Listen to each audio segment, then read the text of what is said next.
Hey everybody, it's Brother Jeremy and Sister Gyla. We've got a great lesson tonight for our children's church. Sister Gyla's going to go over that lesson with us in just a moment. Hey kids, let's talk tonight about Abraham and Isaac. And before we do that, let's review just a little bit. Right before the quarantine began, we started talking about Abraham. Actually, his name was Abram. And Abram was a really old man, and him and Sarai wanted to have children. And they took that into their own hands. And that came a birth of Ishmael, meaning the outcast. And so then, many years later, God promised and gave a covenant to Abram and changed his name to Abraham and told him that he would be the father of many nations. And that was in Genesis 17 that we were finishing up. And so tonight we're going to start in Genesis chapter 22. And so let's hop in and get going on what God is going to do tonight. So Abraham's faith is going to be tested. And let's see what Abraham is going to do, whether he is going to directly obey God or is he going to hesitate and do his own will. What is he going to do? And so Genesis chapter 22 verse 1 says, some years later. So at this point, Isaac was born and Abraham was 100 years old and Sarah was 90. So we're not talking like a young crowd here. We're talking they were old, a lot older than we are, having kids. And so they've had their son. His name is Isaac. It means laughter or laughing, whatever you want to say, however you want to say that. And many years have gone on. They've loved him. They love Isaac. And then God's going to ask Abraham to do something. So it says, some years later, God tested Abraham's faith. Abraham, God called. Yes, he replied, I am here. Take your son, your only son, yes, Isaac, whom you love so much, and go to the land of Moriah. Go and sacrifice him as a burnt offering on one of the mountains which I will show you. So when I start reading this and when I'm telling you the story, what is your first thoughts? My first thought is, wait a second. Why would God want Abraham to sacrifice Isaac, his one son, that his beloved son whom he loves? Why would he want to offer him up as a sacrifice? Because if he sacrifices him, how is he going to be a father of many nations? How is he going to keep going? Because then his seed would die, right? And so let's talk about what a sacrifice means. A sacrifice is an act of giving up something for the sake of someone else. Something that you value. What is something as a kid that you value? You know, right now, if I was to ask Jonah what he would value his electronics, his Fortnite game, his basketball game. Gabby, I would say that she values her arts and crafts. She loves to do crafts. And so to take something away from her that she can't do her crafts, that is something that is valuable to her. Josh, he loves playing with his toys. He loves his Hot Wheels cars. And that would be something that is valuable to him. So he would give that up for the sake of someone else.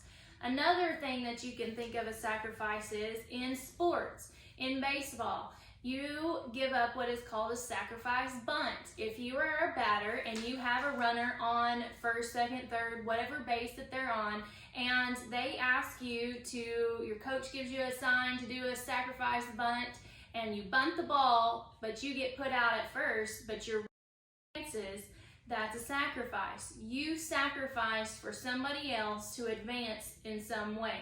So God is asking Abraham to sacrifice Isaac to further advance the kingdom. And so to me, I was kind of like, that's kind of crazy. If God was to ask me and Jeremy to sacrifice Jonah, I'm not so sure that we would be right on board immediately. I would probably be a little hesitant and think, whoa, God, what are you doing here? So let's see what Abraham does. Abraham, verse 3 says, the next morning Abraham got up early. He saddled his donkey and took 2 of his servants with him, along with his son Isaac. They then chopped the wood for a fire, for a burnt offering, and set out to a place God had told them about.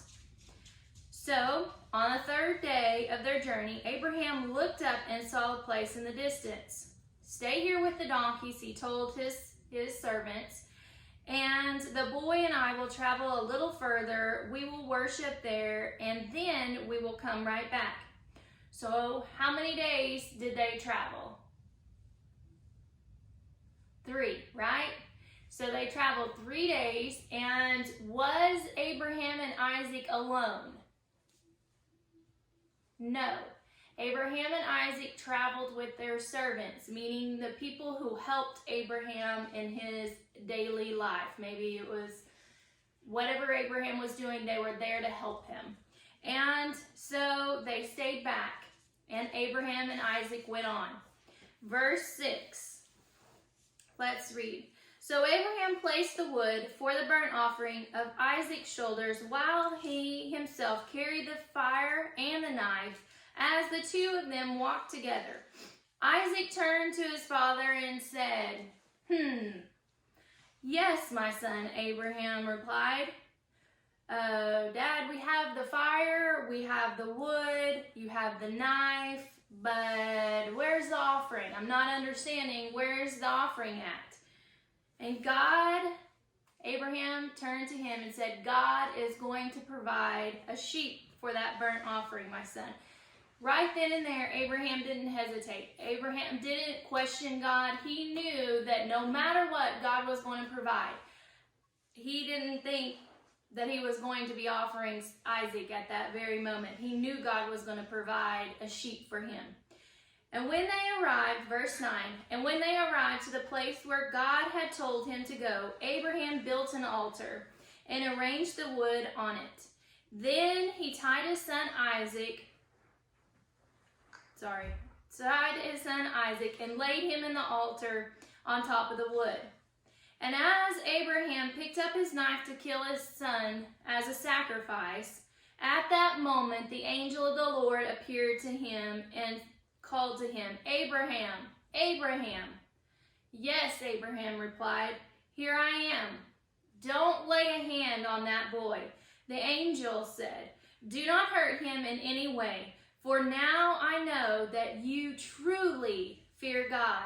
You have not withheld from me even your son, your only son, your most valuable thing to you.' Then Abraham looked up and saw a ram caught in the bushes. And they placed that on the offering. And then this is what's going to happen. God formed a covenant that moment, right then, with Abraham. And a covenant is agreement. It's a bond. It's something that puts somebody together. And God told Abraham that he would be the father of many nations, that his children would be the sea and the sand, as many sand is in the seashore. That's how many children he would have. The stars in the sky said he would have as many children and descendants from that he would have, and that his lineage would go endless. And so let's take a few minutes and review what we talked about.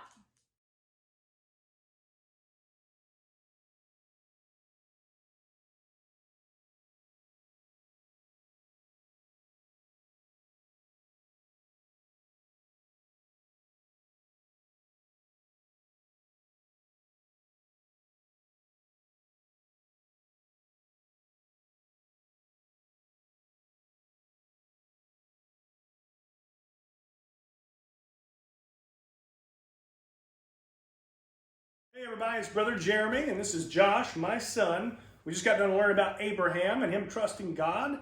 So Josh is my son, and he's going to do something here for us where he trusts his dad. You trust me, Josh? Yes. Yes, he trusts me. So Josh is going to do what we call a trust fall. When I say 1, 2, 3, he knows I'm going to catch him. So Josh, are you ready? 1, 2, 3. All right, there's Josh. Gabby, come over here, Gab. All right, this is Gabby, my daughter. And so Gabriella, that was Josh flying through. Come here, come here, come here. All right, so Gabby, I'm going to count to 3. Put your hands across your chest. Ready? 1, 2, 3. All right. Let's not do that. Okay. All right. So this is a trust fall. We trust our Heavenly Father God, just like Abraham did, and so we appreciate our kids helping out. Say hi to everybody at Children's Church. Hi. See y'all later.